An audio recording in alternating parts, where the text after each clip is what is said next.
I don't know if you would like to know how the church came about, the statue of Mary, icons. What I mean by icons, images of the cross in the church, and images of saints or apostles, the Eucharist, which is the communion table. How the church came about putting those things within the churches. If I know many of you are familiar with image of Mary and the image of the cross in the church, but you may not have visited enough Orthodox churches to see that often on their windows they put pictures of different people who are dead. These people are regarded as the saints. They were not just the 12 apostles. Some of them were martyrs. Some of them were very strong believers. Some of them were referred to as saints. So many Orthodox churches, the Greek Orthodox, the Roman Catholic, the Anglican, and all of that, they used to make use of them. And we can also talk about other relics apart from the cross, maybe some other things that symbolizes Christianity. How did we come about that? You cannot celebrate. So the general word being used for all these things are called icons. Both for Mary, image of Jesus, the cross, Saint Matthias, and objects, they are called or relics. In fact, some people place the relics of priests within their churches, the relics of saints within their churches. I mean, their bones, or yeah, they put it around. These things are generally called icons. You cannot celebrate the inclusion of icon in Christianity. It didn't happen in the apostles' days. I should note that it didn't happen in the very early days of the church fathers. It was something that came about when the church became Romanized. Let me use that word. Or that it became prominent when the Roman adopted, when Constantine became a Christian, and or when he adopted Christianity as a national religion. At first, remember the story when he was fighting a war. He had a revelation that with this symbol you will win. That was Chiro, like I explained the other time. So that was more like the first major icon or image that was introduced into Christianity before you have many others. But you cannot separate the use of this icon from the idolatry mindset of the Roman believers or of the Roman people. They were idolatry people. They had images and objects that depict everything. So they relate with their religion, or they relate with their belief with the presence of an image.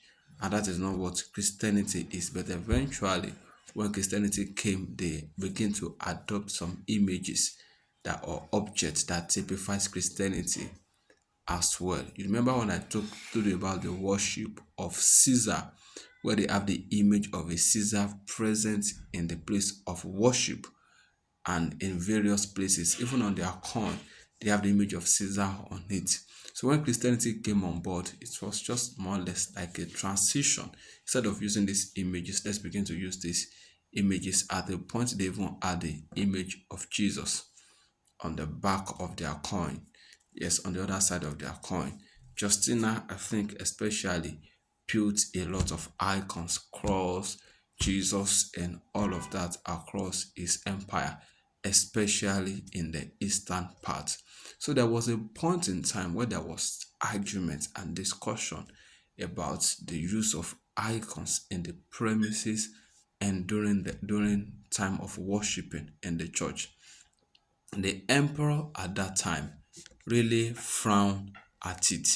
He believed that the trouble they were having, especially in Eastern Rome, that was Emperor Leo the Third. I think he ruled around 717 AD. That was when he began his rule. Or the issue started in 717 AD while he was an emperor. He felt that the issue and the inventions and the wars that were coming from the Muslims at that time was because they have descended into idolatry in the name of icons. So he said the Jews, the Israelites, God disowned them because of icons. So what was responsible for their calamity was all this icon. and he had some people who believed the same thing. So together, they began to destroy icons. In fact, they wanted to remove the icon of the was it of Jesus that was at the entrance of the city.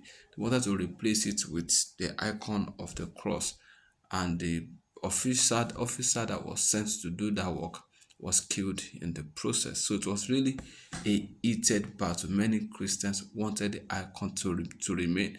They believe it shows connectivity and their history, and all of that. So not as if those that were against icon wanted to remove all icons. They just felt it should be limited. Maybe the cross and the Bible alone. But people were like, no, the martyrs, the saints, and all of that their memory must also be kept. And that led to a council. I think it was also called the Nicaea Council because of where the meeting held. The council are usually named after where it was held. The Nicaea Council of 787. It also happens to be the seventh council. It has about 350 bishops in attendance. Now, a certain man called John Mansor or John of Damascus, he was living in Damascus. He was living in Palestine at that time. By that time, the Muslims had already occupied that part. So that part of Damascus and yeah, that area was already occupied by Muslims, but that was where he lived. He wrote a letter and sent it to their meeting. They had about 350 bishops in attendance. Then he explained to them that these icons are not to be worshipped, but they create a kind of connection. They created a kind of link and a spiritual ambience, an heavenly ambience. Not surprising that when the delegates sent by Russia to the Eastern Church to observe things got there, the report they took back is that we don't understand most of the things happening in the church, but it feels like heaven on earth because of the ambience that the icons created around them. And the Eastern people up to date, even though it was from their place that the argument started, they they they they have a lot of icons, much more than even the Roman Catholic. You can just browse a typical Greek Orthodox church, you will see icons. Icons will choke you.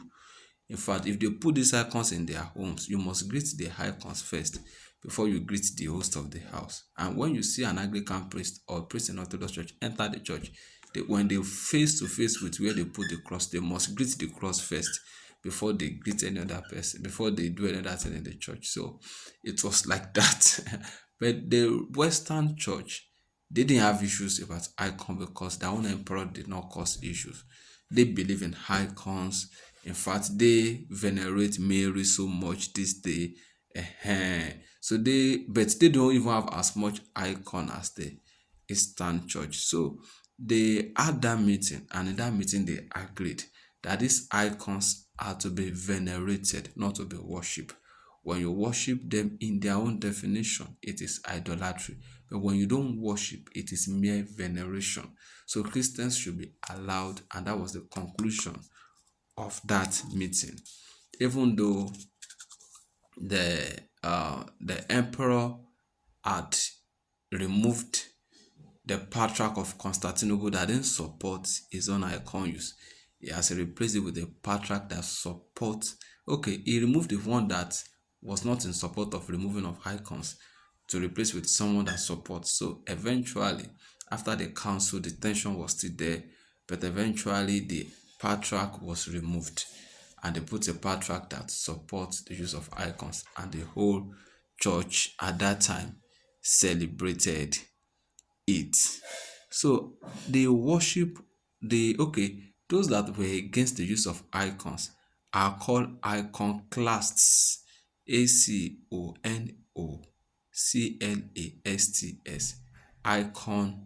Iconoclasts. They believe that icons should be removed or very, very limited. And they believe that when you have so much icons like this, it is idolatry.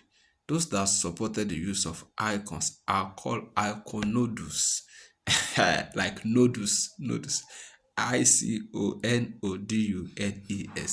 They believe icons are representation and they create a link. Now, they say when you worship an icon, that is latria, Latreia. I believe these are, is it Latin or Greek now? Words. They believe that is devotion. That is when you worship an icon. But icons are not to be worshipped. What you have to do to them is called dulia, Dulia, which is veneration. When I further research what veneration of icon means, it means burning incense of the icon in front of the icons, believing that these icons, these saints, can pray for you, they can make intercession for you, and so directing some prayers to them to help you pray or something, bowing to greet, to respect, but not to worship this icon, and many other practices. It has a positive part, which gives a reminder, a sense of belonging. It makes the book of the Bible, the book of Hebrews, that says we belong to the church of the firstborn. We are with innumerable company of angels, because icons of angels were also used. The Bible that says that we are surrounded with a cloud of witness. So having icons in the meeting creates that kind of atmosphere. It also reminds people of the exploits and stories behind the saints in whose icons are placed across the place of worship. Those were the things we can pick up as benefits. But whether they are praying for you, interceding for you, and all of that is not so true. That's simple and straight. But when I came to this point in church history, I kind of repented for the days that I said Catholics are worshiping idols. If they did say they are not worshiping idols, and they drew a line between worshiping of idols and venerating um or recognizing saints and people that have died, I shouldn't impose on them that they are worshiping idols, and I shouldn't judge them that they are worshiping idols. Even though the beginning was a traditional mindset, because those people are believing images, idols, and all of that, it doesn't mean that those that practice it after the adoption also have an idolatry mindset. It has nothing to do with that. For instance, if you beat Gangan or Bata in the church today, it doesn't mean that, uh, even though those that started beating Gangan or Bata in Yoruba church were from the idolatry part, they just brought in the instrument they use in their idols to the church. It doesn't mean that when Christians now begin to beat it, that they are also worshiping idols. It doesn't mean. There is culture and there is adoption. It has nothing to do with their faith in God. However, I do not believe in necessity of the practice and placement of icons around. I'm a Pentecostal, if you will say that, if you will look it from that angle, if you will start to give names. But I do not condemn those that do that. So I thank God that when I was invited to a church or to a ministry, after I have studied this part of history, I got there and I saw icons. Not just the cross, I saw many cross, I saw symbols and all of that. I found it easy to settle in that place without any judgment, condemnation in my heart, because I now know better that some people believe and appreciate these things. Fine for them. Some see it as a form of mantle, let me use that word, that these icons carries the power of God, not because they are God themselves, but because they represent things that has to do with the heavenlies or with God. They are also powerful. Like the same way we believe in oil and mantle that can transmit the power of God, they believe these things can also transmit the power of God. How true that is, I do not know so much, but I believe it is not impossible that objects can carry these things. I will not place icons around me. And even though we use oil and all of that, we do not even overemphasize it.